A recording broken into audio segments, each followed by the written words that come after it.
자, 첫날 주 앞에 나와 기도하는 여러분들 주께서 아름답게 축복하시고 인도하실 줄로 믿습니다.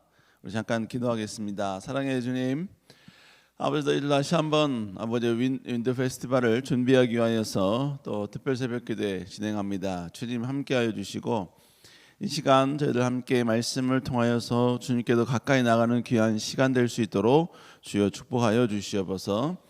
여호와께서 이 시간 우리 가운데 함께 하실 줄 믿사옵고 살아계신 예수님 이름으로 간절히 기도드렸사옵나이다. 아멘. 오늘 하나님 말씀 잠깐 받겠습니다. 사도행전 2장 1절 말씀입니다. 오늘 한 구절만 볼게요. 사도행전 2장 1절에 있는 말씀입니다. 자, 우리 다 같이 영상을 통해서 하나님 말씀 받겠습니다. 시작. 오순절 날이 이미 이르네 그들이 다 같이 한 곳에 모였더니. 아멘. 자, 오늘 여러분과 함께 지금 약 한 5일 동안이죠. 지금부터 금요일까지 Only Jesus Christ라는 오직 예수 그리스도라는 이런 주제를 가지고 여러분과 같이 말씀을 좀 나누도록 하겠습니다. 여러분과 함께 나누는 이 말씀은 오늘 사도행전 2장에 있는 말씀을 전체적으로 쭉 한번 리뷰하고 살펴보려고 합니다. 결국 사도행전 2장에 있는 말씀은요, 어떠한 성령의 역사의 사건, 그 사건 이후에 그 사건을 바로 설명해 주었던 베드로의 설교에 대해서 쭉 우리에게 소개해 주고 있습니다.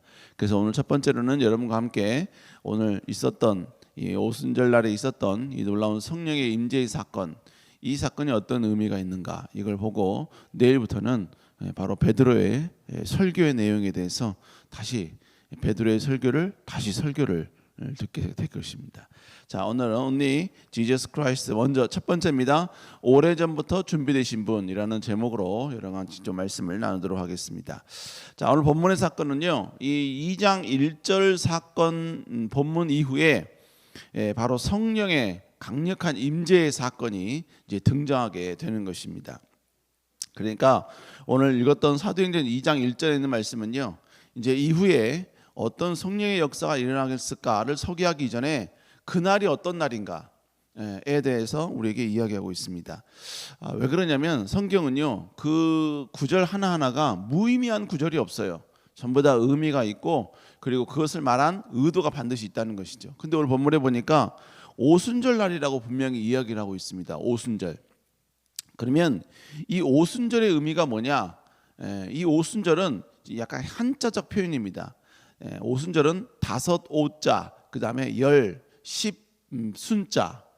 그래서 다섯 개의 10번, 10개, 다섯 번이 10개다. 이래서 총 50을 이야기하는 게 오순입니다. 그러니까 오순절이라는 얘기 뭘 말하는 거예요? 바로 50일째 되는 날이다라는 의미겠죠. 그러면 그 기준이 뭐냐 이거예요. 언제서부터 50일이냐 이거죠. 바로 그것은 뭐냐면 바로 6월절이에요.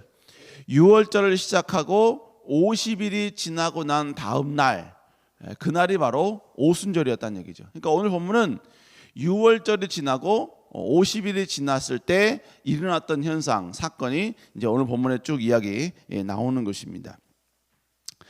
그리고 그런 거예요. 그러니까 기준이 뭐가 되느냐? 6월절이라는 얘기죠. 6월절. 그러면 6월절이 어떤 날인가? 우리가 한번 살펴볼 필요가 있습니다. 우리가 여러분도 너무나 잘 알고 있죠. 6월절은 출애굽기에서 등장하는 10번째 재앙, 그 10번째 재앙을 기념하여서 하나님께서 지키라고 말씀하신 절기가 바로 6월절이죠. 원래 여러분요, 하나님께서 그 중요한 그 6월절에 가장 중요한 게 뭐냐면 바로 어린 양이었습니다. 이 어린 양의 희생이 있었기 때문에 예루살렘에 살고 있는 모든 이스라엘 백성들은 전부 다 하나님의 구원을 이제 받게 된 것이죠. 그러면 이 어린 양의 의미가 무엇인가? 이 어린 양의 고백이 무엇인가? 결국은 예수 그리스도를 의미한다는 것이죠. 자, 요한복음 1장 29절 한번 읽어볼까요? 시작. 이튿날 요한이 예수께로 자기에게 나오심을 보고요 이르시되 보라 세상 죄를 지고 가는 하나님의 어린 양이로다. 요한이 예수 그리스도, 세례 요한이 예수 그리스도를 보시고 뭐라고 말하냐면 이 사람은 하나님의 어린 양이라는 거예요. 하나님의 어린 양. 결국 하나님의 어린 양이라는 얘기 결국 뭐예요? 6월절에 희생이 되었던 하나님의 징계를 바로 모면하게 할 수 있는, 극복하고 제외되게 할 수 있는 유일한 키가 되었던 어린 양이 바로 예수 그리스도라는 것이죠. 그러면 이 예수님을 상징했던 어린 양이 유월절에 어떤 역할을 했느냐, 이것도 참 중요하죠. 결론을 이야기하면 바로 속죄와 구원입니다. 10번째 재앙이 있던 날에 어린 양을 죽여야 했죠. 그리고 그 어린 양은 바로 피를 좌우 문설주에 발랐습니다. 그리고 그 밤에 그 어린 양을 먹어야 했습니다. 출애굽기 12장 7절 8절 읽어볼까요? 시작. 문설주와 인방에 바르고 그 밤에 그 고기를 불에 구워 무교병과 쓴 나물과 아울러 먹되. 본문에 보니까 그 피를 분명히 이 문설주에 바르라고 이야기하죠. 이렇게 하신 이유가 뭐예요? 12절 다시 읽습니다. 시작.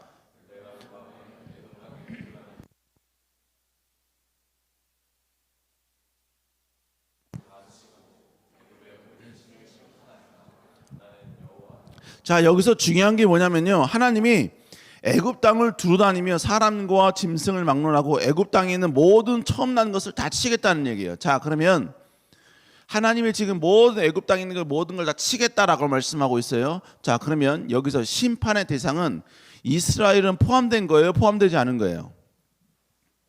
하나님이 다 치겠다고 한 그 대상 가운데 이스라엘이 애굽의 고센 지역, 북부 지역에 살고 있었거든요. 그러면 이스라엘은 하나님의 이 징계에 포함된 거예요, 포함되지 않은 거예요? 포함된 거예요. 포함된 겁니다.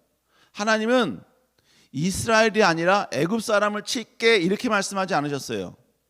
애굽에 있는 모든 처음 난 것들 다 치겠다고 말씀하신 것입니다.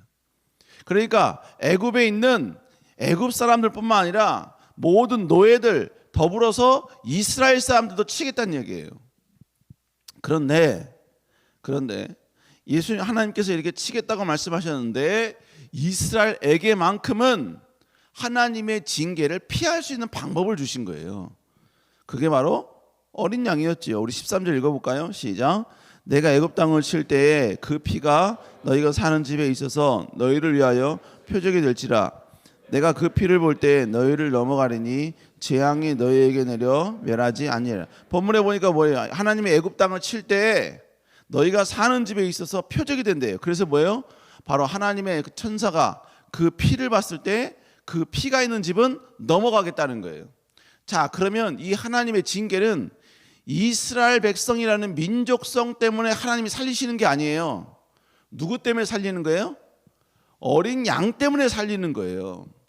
너희가 이스라엘 민족이 때문에 살려주는 게 아니라 너희들도 심판의 대상이야. 그런데 오직 누구 때문에? 바로 이 어린 양 때문에 내가 너희를 살려주겠다는 거예요. 다른 말로 이야기해 봅시다. 만약에 나는 유대인이야, 이스라엘 백성이야. 근데 여기서 피를 문설주에 안 발랐어. 그러면 그 사람은 죽을까요, 살까요? 반드시 죽어요. 근데 반대로 애굽 사람이야. 애굽 사람인데 어떻게 귀동냥으로 이스라엘 사람들이 이야기한 걸 들었어. 그래서 자기도 몰래 그들이 하는 대로 하나님께서 명령하신 대로 그대로 행했어. 그럼 이 사람은 살까요, 죽을까요? 살아요. 애굽 사람이 이스라엘 사람이 아니어도 하나님께서 명령하신 이 명령대로만 순종하면 피를 문설주에 바르면 산다고요. 이 하나님의 심판은 이스라엘 사람이냐 아니냐의 심판이 아니라 어린 양의 피를 문설주에 바르냐 안 바르냐, 하나님의 명령에 따라 문설주에 피를 바르냐 안 바르냐, 피가 있느냐 없느냐, 여러분 바로 이것의 문제라는 이야기예요. 여러분, 그러니까 어린 양을 잡아서 그 피를 문설주에 바르면 사는 거예요. 그래서 하나님께서 뭐라고 말씀하셨느냐, 이 날을 너희들은 반드시 기억하라는 거예요. 그리고 대대로 이걸 영원한 규례로 삼아라 라고 말씀하고 있습니다. 자, 출애굽기 12장 14절 읽어볼까요? 시작. 너희가 이 날을 기념하여 여호와의 절기를 삼아 영원한 규례로 대대로 지킬지니라. 여러분, 여기서 분명히 이야기하고 있죠. 이거 분명히 지켜라는 얘기예요. 왜요? 하나님께서 이걸 지키라고 명령하신 것은 그 절기가 중요한 게 아니에요. 그 절기를 행하신 하나님의 의도가 무엇인지를 알라는 이야기예요. 그러니까 맨날 그냥 피에 문설주 바르고 어린 양 먹고 이게 중요한 게 아니라 그 어린 양이 누구인가, 그 어린 양이 어떤 일을 하는가, 그걸 기억하라는 거예요. 이걸 기억하지 못하면 이 유월절의 의미는 전혀 없는 겁니다. 그러니까 결국 하나님께서 이걸 지키시라고 한 이유가 왜 그래요? 다른 거 아닙니다. 어린 양의 피로 말미암아 너희가 살았듯이 먼 훗날 내가 너희에게 메시아, 즉 예수 그리스도를 보낼 것이라는 얘기예요. 그 예수 그리스도가 믿음으로 말미암아, 유대식으로 표현하면, 유월절식으로 표현하면 예수 그리스도를 믿음으로 말미암아 그 피가, 십자가에서 흘리신 그 피가 너희들의 그 가슴팍, 너희들의 그 몸에 발려진 사람은 하나님의 징계가 있을 때 그 징계를 뛰어넘겠다는 거예요, 하나님이. 그러면 결국 그게 뭐가 되는 거예요? 그게 바로 구원이 되는 것이죠. 천국 가게 되는 거예요. 여러분, 결국 하나님께서는 이것을 계속해서 이스라엘 백성들에게 말씀해 주길 원하셨다는 것입니다. 하나님의 모든 관심, 하나님의 모든 포커스는 지금 어디에 집중되어 있느냐? 바로 예수 그리스도, 너희를 살리실 그 예수 그리스도에게 집중이 되어 있다는 것입니다. 여러분, 그리고 이렇게 이스라엘 백성들은 이제 어디에 유월절을 통해서 메시아를 기다리는 거죠. 아, 메시아가 우리 이렇게 하실 것이다.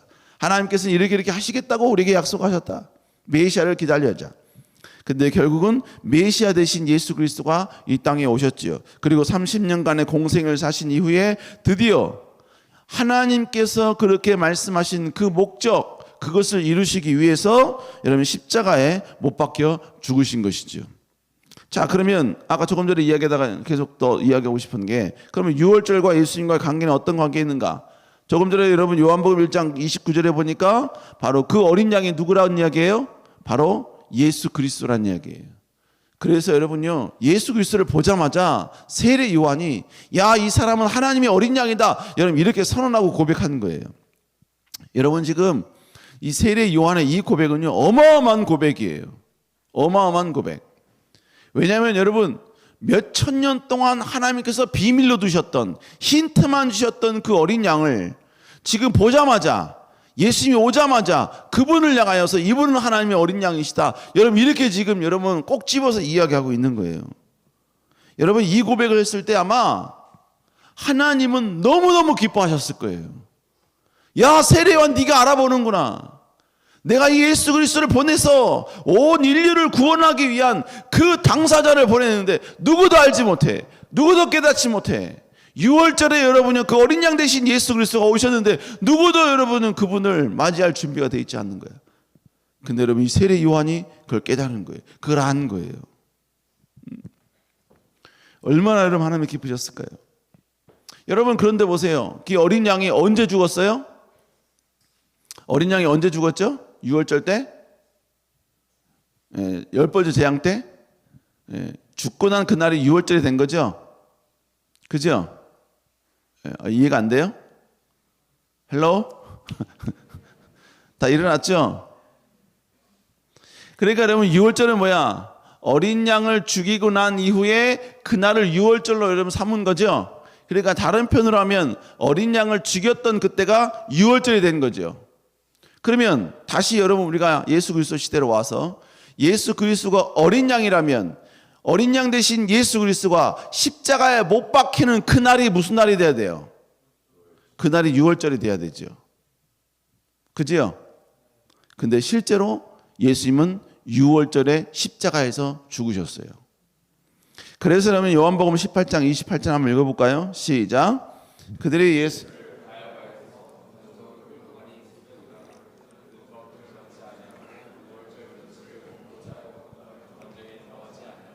자, 이게 누구냐면요, 지금 대제사장 안나스가 가야바에게 다시 보고를 하려고 그래. 근데 이 안나스도 하나님을 믿는 사람이었기 때문에, 대제사장이었기 때문에 자기도 6월절을 지키고 싶은 거야. 근데 6월절을 지킬 때 나름 자기도 성결하고 깨끗해야 돼. 근데 지금 어린 양, 지금 누굽니까? 예수 그리스도를 자꾸 죽여야 되거든요. 그러니까 그 죽이는 일에 관여하지 않으려고 지금 안 들어가겠다는 이야기예요. 이날 예수 그리스도가 죽으신 거예요. 그리고 여러분, 예수님께서 주로 그 갈릴리 지역에서 여러분 주로 사역을 하셨는데 예루살렘으로 내려오신 이유가 뭐였었느냐? 내가 6월절을 지키기 위해서 예루살렘에 들어가신다고 말씀하고 계십니다. 그러니까 지금 예수 그리스도는 지금 이 땅에 오신 이유가 뭐예요? 어린 양의 피로써 유월절에 그 어린 양이 어린 양으로서 죽으시기 이 땅에 오신 거야. 그리고 예수님께서는 그 어린 양으로서 뭡니까? 죽으시기 위해서 여러분 바로 유월절 날 예루살렘에 들어오신 거예요. 예루살렘에. 여러분 그리고 예수님께서 드디어 유월절 날 바로 우리를 위한 어린 양으로서 죽게 되신 것입니다. 그러니까 결국 하나님께서는요, 유월절에 예수 그리스도가 십자가에서 우리를 살리기 위해 죽으신 어린 양이었고 메시아였으며 구원자라는 사실을 이 무식한 인간들에게, 깨닫지 못하는 인간들에게 계속해서 유월절을 지키면서 기억하고 있어라 계속해서 이야기하셨던 거예요. 그리고 여러분 예수 그리스도가 이 땅에 오셨는데 그렇게 유월절을 잘 지켰던 이스라엘 백성들이 바로 하나님 보내신 메시아를 깨닫지 못한 거죠. 알지 못한 것이죠. 그러니까 결국 중요한 건 뭐냐? 하나님의 그 모든 사역 가운데 핵심은 누구였느냐? 바로 예수 그리스도였다는 거예요. 예수 그리스도. 오래전부터 하나님은 예수 그리스도를 이 땅에 보내길 원하셨습니다. 그래서 예수 그리스도를 보내시기 이전 여러분요 거의 1500년 아니 아담 때부터 아담의 타락 이전서부터 하나님께서는 예수 그리스도를 이 땅에 보내실 것을 계획을 하셨고 그리고 그것을 이스라엘 백성들에게 여러분요 예수 그리스도를 보내실 것임에도 불구하고 이 사람들이 모를 걸 하나님께서는 염려하셔서 그들에게 계속해서 유월절을 지키라고 그들에게 명령하신 것이죠. 그리고 결국은 하나님께서는 예수 그리스도를 이 땅에 보내셨다는 이야기입니다. 그렇다면 여러분 하나님이 예수 그리스도를 이 땅에 보내신 이유가 뭐예요? 이 땅에 보내신 이유가 여러분 결론은 뭐냐면요, 하나님께서는 예수 그리스도를 통해 예수 그리스도의 피를 통해 이 땅에 있는 모든 백성들이 용서를 받아 하나님의 징계, 하나님의 심판을 피하길 원하시는 것, 여러분 이게 바로 하나님의 마음이었습니다. 하나님의 마음은 우리가 이 땅 가운데 부자 되는 게 아니에요. 명예와 권력을 얻는 게 아니에요. 그걸 갖지 말라는 말이 아니라 예수 그리스도 이 땅에 보내신 목적이 그게 아니란 이야기예요. 하나님의 최고의 관심은 여러분이 여기서 부자 되는 게 아니야. 명예와 권력을 얻는 게 아니야. 먼저는 예수 그리스도의 그 놀라운 은혜, 먼저 그리스도의 피가 여러분의 가슴팍에 새겨져서 그로 말미암아 하나님의 징계를 벗어나게 하는 것. 이게 하나님의 제1우선순위예요. 그게 결국 뭐예요? 다른 말로 얘기하면 구원받는 거죠. 그럼 목사님 구원받은 백성들은 그러면 이 세상에서 그냥 거지처럼 그냥 못 살고 맨날 비실비실하면 살아가는, 그게 아니야. 목적을 이루었죠. 그럼 뭐예요? 또 다른 목적을 우리는 실행을 해야지. 그게 뭡니까? 내가 아닌 하나님이 원하시는 또 다른 사람들을 구원하길 원하는 거죠. 그 구원을 위해서 필요한 게 뭐야? 때로는 우리의 명예가 필요하면 그 명예를 사용할 수 있어야 되고, 물질이 필요하면 물질을 사용할 수 있어야 되고, 하나님이 주신 모든 축복들을 거기에 사용하려면 사용할 수 있어야 된다는 이야기예요. 그 모든 것들은 결국 뭐예요? 하나님이 예수 그리스도를 이 땅에 보내신 그 목적을 실현하고 실천하는 그냥 도구로 쓰임 받아야 된다는 거예요. 그래서 여러분 인류의 역사를 보면요, 하나님의 강력한 성령의 역사가 지나간 나라는 그 시작점이 아주 초라한 민족이라 할지라도 하나님 반드시 그 민족을 위대한 축복의 반열로 올려놓으셨어요. 왜? 그걸 통해서 예수 그리스도가 이 땅에 오신 그 목적을 실행하라고, 전파하라고, 선포하라고. 여러분, 그래서 여러분 예수 그리스도가 살던 그 시대에 유럽도요, 여러분 미개한 민족들이었어요. 그런데 여러분 하나님 복음이 들어갔지요. 사도 바울을 통해서 여러분 그들에게 복음이 증거되었지요. 그 복음이 증거된 이후부터 여러분 유럽은 거의 여러분요 1700, 1800에 이르기까지 여러분요 잘 사는 나라, 위대한 나라가 됐어요. 근데 그들이 타락을 했죠. 더 이상 복음에 관심이 없어. 그러자 여러분 하나님은 그 촛대를 여러분 아메리카로, 미국으로 옮겼지요. 그래서 여러분 그 미국에 여러분 청교도들이 이주를 하고, 그래서 여러분 그들이 예수 그리스도의 뜨거운 복음을 믿기 시작을 한 거예요. 여러분 그런데 그럼에도 불구하고 그 나라는 여러분 못 살았잖아요. 여러분 잘 아시죠? 막 오 하면서 인디안들이 살던 시대였어요. 인디안들이. 그런데 여러분 하나님께서 여러분 제1차, 2차 대각성 운동을 통해서 또 뿐만 아니라 여러분이 건초더미 기도회를 통하여서 여러분 그들에게 복음의 역사를 다시 한번 온 열방 가운데 선포하라는 이 놀라운 축복의 메시지를 그들에게 전달하셨고, 여러분 그들이 다시 한번 하나님의 복음을 온 땅에 선포되기 시작했죠. 그래서 하나님 미국을 축복하신 거죠. 그리고 그 선포된 그 모든 복음들이 결국 최고의 꽃을 피운 나라가 어디냐? 대한민국 조선 땅이었습니다. 여러분 복음은 원래 우리나라에 먼저 들어온 게 아니에요. 일본에 먼저 들어갔어요. 그래서 여러분 우리나라에 들어왔던 대부분의 선교사들이 한국으로 들어오기 쉽지 않으면 일본에서 대부분 다 머물렀습니다. 그런데 여러분 일본보다 여러분 대한민국이 더 뜨거운 성령의 복음의 역사가 이루어졌죠. 여러분 그래서 여러분 우리나라가 여러분 곰곰이 생각해 보세요. 우리나라는 1950년서부터 53년까지 3년 동안 여러분 한국전쟁을 통해서 쑥대밭이 되었던 나라였습니다. 여러분 그 쑥대밭 되는 나라에서 지금 여러분이 좀 세계 경제 8위로 올라왔어요. 전 세계 인류 역사 가운데 약 50년 만에, 약 57년 만에 여러분요 이렇게 전 세계 8위로 올라온 역사적인 나라가 없어요. 그 모든 여러분 기네스를 뚫어버린 나라가 대한민국이에요. 이게 가능했던 이유가 뭐냐? 복음의 역사가 와서 여러분이 평양 대부분의 위대한 성령의 역사가 일어났기 때문이에요. 여러분 그렇게 된 이유가, 그래서 여러분 놀라운 축복을 얻은 거지요. 그런데 여러분 성령의 뜨거운 복음의 역사가 지나간 나라는 하나님 반드시 축복 주신다고. 그런데 그렇게 하신 이유가 왜 그래요? 다른 거 아닙니다. 놀고 먹고 즐기라는 이유가 아니에요. 바로 예수 그리스도를 증거하라는 이야기예요. 예수 그리스도가 진정한 어린 양이었다. 예수 그리스도를 통하지 않고는 절대로 그 어떤 것도 일어날 수 없다. 이것을 바로 전하라는 겁니다. 전하라, 선포하라는 거예요. 여러분 예수님께서 초반에 많은 기적을 보이셨죠. 예수님께서 30년 동안 여러분 목수일을 하시고 3년은 공생일을 하셨어요. 근데 예수님은 3년 공생회 때 초반 사역에 주로 주님이 집중하신 사역이 뭐였냐면 바로 기적 사역이었습니다. 놀란 기적과 이적을 막 그들에게 막 베푸셨어요. 근데 여러분 예수님이 놀라운 기적과 능력을 그렇게 베푸신 이유가 왜 그런지 아십니까? 수많은 사람들이 예수님을 예수님답게 인정을 안 하거든요. 인정을 안 해요. 여러분 생각을 해보세요. 30년간 나사렛에서 요셉이라는 목수 아래에서 목수일을 했어요. 목수일을 예수님이. 그리고 나서 여러분 이제 30년 이후에 주님의 사역을 하시겠다고 딱 나왔을 때 수많은 사람들이 어떻게 반응을 했겠어요? 아마 저여도 목사님이 그 시대에 살고 있어도 아마 여러분요 예수 그리스도가 막 그렇게 나왔으면, 내가 메시아다라고 나왔으면요 아마 퀘스천을 달았을 거예요. 진짜? 진짜? 아마 그랬을 거예요. 여러분 그러고 나서 근데 결국 예수님께서 그렇게 하신 이유가 뭐냐? 바로 예수님이 예수입니다, 이 사실을 사람들에게 증거하려 하는 이유였어요. 그래서 여러분 예수님이 가시는 곳곳마다 수많은 무리들이 예수님을 따라다녔죠. 그리고 기적을 보면서 뭐였어요? 그들이 심히 놀랬다라고 이야기해요. 볼 때마다. 그리고 나서 예수님께서 어떻게 해요? 이제 때가 되매 그때서부터 바로 내가 메시아라는 사실을 전하기 시작을 합니다.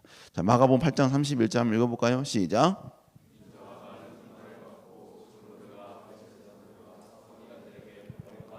죽임을 당하고 사흘 만에 살아날 것을 비로소 그들에게. 여기서 중요한 단어가 비로소라는 단어예요. 이제서야 예수님이 선포하기 시작을 했다는 거예요. 그 이전까지는 말도 안 했어요. 근데 이제서부터 시작한 거예요. 왜? 예수님이 그 일 때문에 오신 거거든요. 예수님은 기적을 베풀려고 오신 게 아니야. 우리의 삶 가운데 행복을 주기 위해서 이 땅에 오신 게 아니에요. 예수님이 이 땅에 오신 이유는 뭐냐? 바로 구원이 목적이었어요. 구원. 그 구원을 목적을 이루시기 위해서 이 땅에 오신 것입니다. 자, 여러분 여기까지가 오늘 본문을 이해하기 위한 기본 지식이에요. 그런데 여러분 오늘 본문에 보니까 오늘 본문의 역사, 성령의 임재 사건이 어떤 날 일어났다고요? 오순절에 일어났다 그랬지요. 오순절은 6월절이 지나고 나서 50일째 되는 날이라고 이야기했죠. 여러분 예수님께서는 6월절에 죽으셨죠. 그리고 하루 동안 무덤에 계셨죠. 그리고 유월절이 되고 난 이틀째 되는 날에 부활을 하셨죠. 그죠? 그리고 부활하시고 난 다음에 며칠 동안 제자들하고 있었냐면 40일 동안 제자들하고 있었어요. 그리고 40일째 되는 날 예수님은 승천하셨죠. 승천하시면서 뭐라고 말씀하셨어요? 내가 다시 올 거다. 내가 다시 오겠다. 올라간 그 모습 그대로 다시 이 땅에 오시겠다. 재림하실 것이라는 것을 말씀하셨죠. 그러면서 제자들에게 뭐라고 말했어요? 너희는 예루살렘을 떠나지 말아라. 내가 너희에게 바로 보혜사 성령을 너희에게 보내주시겠다라고 말했어요.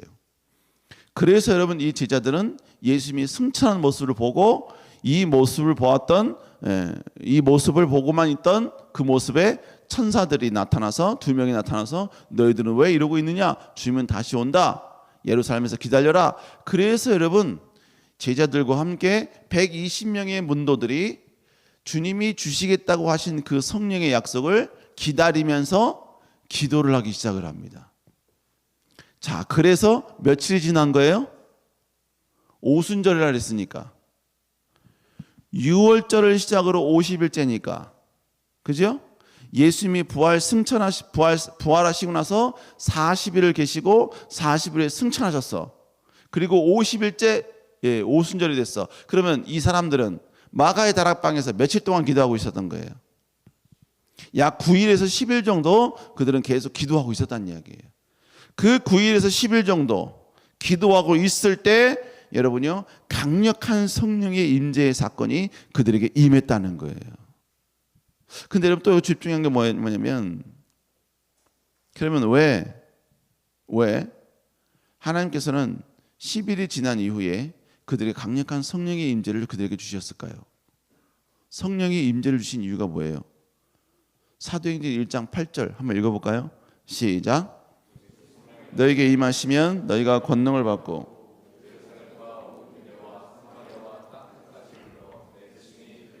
본문에 보니까 오직 성령이 너희에게 임하시면 예수님이 승천하시기 전에 하신 말씀이에요. 내가 너에게 10일 후에 성령을 줄 텐데 그 성령이 너에게 임하시면 너희가 권능을 받는다. 권능. 그 권능을 받은 모습이 이제 내일부터 시작이 되는 거예요. 그 권능을 받을 텐데 그 권능을 받으면 이제 너희가 뭐가 되리라? 예루살렘과 온 유대와 사마리아 땅끝까지 이르러 내 증인이 된다는 이야기예요. 내 증인이 된다는 얘기 결국 뭘 말하는 겁니까? 예수 그리스도가 어린 양이셨습니다. 6월절에 어린 양이셨습니다. 그분의 피가 여러분의 문설주에 발려져야 됩니다. 그 발려지는 방법이 뭐냐? 예수 그리스도를 믿는 것입니다. 이것을 전하고 이것을 선포하고 이것을 외치는 증인이 될 것이란 이야기예요. 결국 여러분요, 중요한 건 뭐냐? 하나님의 모든 포커스는 예수 그리스도에게 집중이 됐어요. 그러면 예수 그리스도에 집중이 됐다는 얘기 결국 무엇을 말하는 겁니까? 예수 그리스도를 통하여 어린 양 대신 6월절에 어린 양 대신 그 예수 그리스도를 통하여 하나님의 징계를 피하라는 이야기예요. 하나님의 심판을 피하라는 이야기입니다. 오직 예수 그리스도를 통해 너희가 구원받을 수 있다는 이야기예요. 여러분 이 땅에 결국 하나님의 심판은 반드시 있게 됩니다. 그 심판의 날이 예수님이 재림하시는 날이겠죠. 그러나 여러분 그 심판은 예수 그리스도를 믿어 그 예수 그리스도의 피가 우리의 문설주에 바른 사람들은 다 스킵 오버, 패스 오버, 그날이 바로 6월절이 되는 거죠. 그러므로 여러분 하나님의 심판 때는 우리에게는 위대한 6월절이 되는 거예요. 그러나 믿지 않는 자들에게는 그날은 바로 6월절 날 하나님의 징계를 받았던 애굽 사람과 같은 참혹한 날이 되는 거죠. 그러므로 여러분 성령의 임재를 경험한 우리는 오늘 본문에 말씀하신 1장 8절에 말씀하셨던 것처럼 증인이 되어야 되는 것입니다. 나가서 외쳐야 되는 거예요. 우리 사랑하는 청년 여러분, 이번에 특별히 우리는 윈드 페스티벌을 합니다. 다시 잃어버린 영혼을 되찾고 그들에게 복음을 전하는 여러분들 수 있기를 다시 한번 주의 이름으로 축복합니다. 축복합니다. 우리 그리스도인의 타락은 죄로 타락한 거, 물론 그것도 죄로 타락한 거 맞아요. 타락은 맞습니다. 이스라엘 백성들은 하나님을 잃어버린 것이 그들에게 있어서 엄청난 타락이었어요. 그러나 지금 이 시대 어린 양 대신 예수 그리스도가 이 땅에 오신 지금의 이 시대의 타락은 뭐냐? 나만 구원받고 침묵하는 거예요. 예. 나만 잘 먹고 잘 살겠다고 모든 기도의 포커스, 모든 우리의 활동의 내용이 거기에 집중되는 거예요. 그러나 여러분, 우리는 거기에 집중되면 안 돼요. 예수 그리스도를 통해서 구원받는 것, 거기에 집중이 돼야 돼요. 여러분, 그러므로 우리 모든 그리스도인들은, 살아있는 그리스도인은 영혼을 위한 기도가 항상 나의 기도 제목 가운데 있어야 돼요. 나의 기도의 고백 속에 이 문제 해결해 주세요, 이 문제 해결해 주세요, 이 문제 해결해 주세요. 물론 그런 기도도 있어야 됩니다만, 있을 수 있습니다만, 우리의 기도에 영혼을 위한 기도가 항상 있어야 된다고요. 그것이 아직 우리가 살아있는, 또 주님의 말씀에 따라 살아가고 있는, 호흡하는 그리스도인의 모습이라는 것이죠. 여러분, 이제 얼마 남지 않았죠? 윈터 페스티벌. 네, 이제 6일 남았습니다. 마지막까지 주변에 있는 사람들에게 다시 예수 그리스도가 6월절의 어린 양이라는 사실, 그분으로 말미암지 않고는 누구도 하나님의 심판을 피할 수 없다는 사실 전하고 외칠 수 있는 여러분 되시기를 주의 이름으로 축복합니다. 기도하시겠습니다.